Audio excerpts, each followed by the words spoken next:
engineering and manufacturing employer finalists are Alstom, Otis Limited and Severn Trent. Julie, please tell us who the winner is. Okay, so the winner of the engineering and manufacturing employer is Alstom.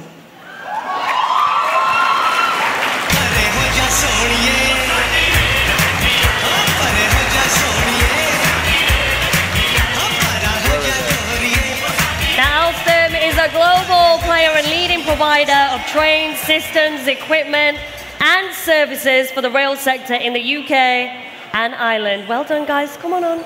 With over 160 apprentices on programme, Alstom are committed to closing the skills gap with apprenticeship opportunities starting from level 2 all the way up to masters. Now, having higher apprenticeship supports them in reaching a wider talent pool from diverse backgrounds.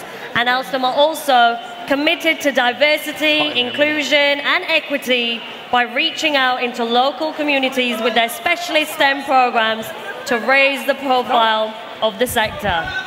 They work with several organisations to support events, campaigns and videos to promote their diverse talent in apprenticeships. So one more time, congratulations to Alstom, everyone! Congratulations!